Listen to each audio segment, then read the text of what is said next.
Hey everybody, Robert Douglas here. I'm the creator of Spec Kitty. Spec Kitty is an open source CLI tool that you use if you're doing agentic coding with a tool like Claude Code, Cursor, Gemini, Copilot, and so forth.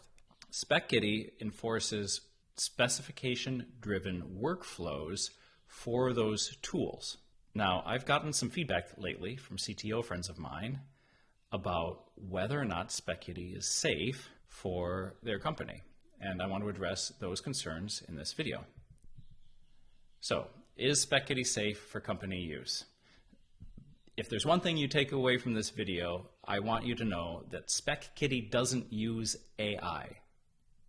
AI uses Spec Kitty, and Spec Kitty is a deterministic set of commands to control the workflow and to prompt the AI to do things like ask you questions about the code that you want to write so that you write good code with Claude Code or Cursor or Codex. Now, the reaction of this CTO friend of mine is understandable and correct. So bravo you know which one you are. I heard this looks like AI in YOLO mode with no human review, ready to steal money and delete files. That concern is valid, but the point of this video is to show why that is not what you get with Spec Kitty in its normal operating mode. So again, Spec Kitty is a workflow tool, not an autonomous AI agent, and it doesn't control AI agents in any way other than to give them command prompts and to expose tools for them to call to do workflow state changes or to control a git merge or to create a git work tree and things like that. So the workflow of Spec Kitty is that you go through a specification, planning, task creation workflow where it interviews you. The LLM interviews you according to guidelines set by Spec Kitty about what you want to build, how you want to build it, and then you get to review the specification, the tasks, everything, and then Spec Kitty tells your coding agent to start. It provides the prompts to write the software the right way. So AI executes code tasks under your organization's controls. Spec Kitty provides workflow rails, nothing else. Who controls the permissions in that scenario? Well, you installed in your organization Cursor or Codex or Open Code or Claude Code, and you decided what the approval mode is for those. Do you go YOLO? Fine. Or do you have to check every action that it takes, every tool call that it makes, every diff that it generates line by line?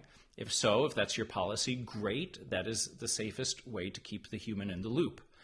Do you enforce a sandbox policy? Does it have to be inside of a Docker container or on a VPS? Or do you use the built-in sandbox methodology of Claude Code or Codex and trust those? What's your network policy? Can it read files on your network? Can it talk to services on your network? Can it make curl calls? Can it read internet pages? Those are your decisions. Those have nothing to do with Spec Kitty whatsoever.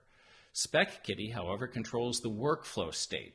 It tracks what tasks there are to be done, what lane they're in. It creates git work trees for those tasks to be done inside of and instructs your Claude Code or your Codex to go into that work tree to do its work.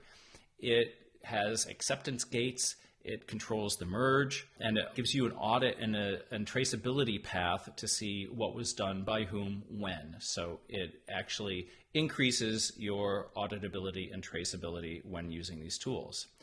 Governance within existing enterprise controls. Spec Kitty does not override AI security settings. Here's a diagram of the workflow. You're up top. Now you've got a tool, AI coding tool. This could be Claude Code, Codex, Cursor, Gemini, etc.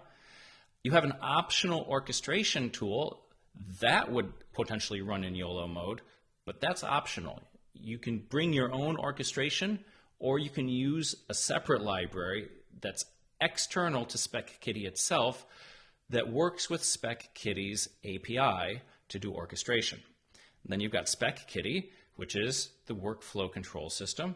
It maintains workflow state, it emits events that you can audit, and it has accept and merge gates that help keep your coding agent, your coding tool, on track. Again, the orchestration is optional.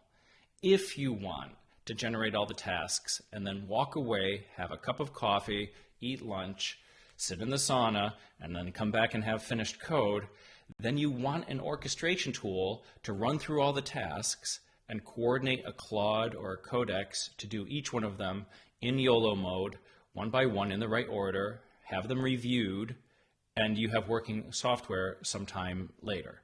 That's fine if you want that. I would advise you use a sandbox like a Docker container, and in the future I'll probably build some orchestration tool that does have sandboxes. The orchestration tool for Spec Kitty is external to Spec Kitty, and mea culpa, that is a change as of today, specifically due to you know who you are, CTO, because the criticism is valid. If there is any path within the Spec Kitty tool to do this orchestration, even if you don't choose to use it, it could be exploited. So I moved it out. It's now a separate library. There's a clear contract and API within Spec Kitty that would allow an orchestration tool to get the marching orders and commands from Spec Kitty to move to the next state, but Spec Kitty does not do the orchestration. If you already enforce human approval requirements, no YOLO mode, and if you already have a plan for sandboxed execution, if you already restrict your network access and protect your credentials, then Spec Kitty aligns with that posture because it does not force any unsafe execution settings. So the bottom line is, Spec Kitty is a workflow control tool, not a policy bypassing AI runtime. And it doesn't use AI. AI uses Spec Kitty. You control the AI permissions, therefore you're in control. Thanks for watching. I hope you enjoy Spec Kitty. Reach out if you've got any questions. See you in the issue queue.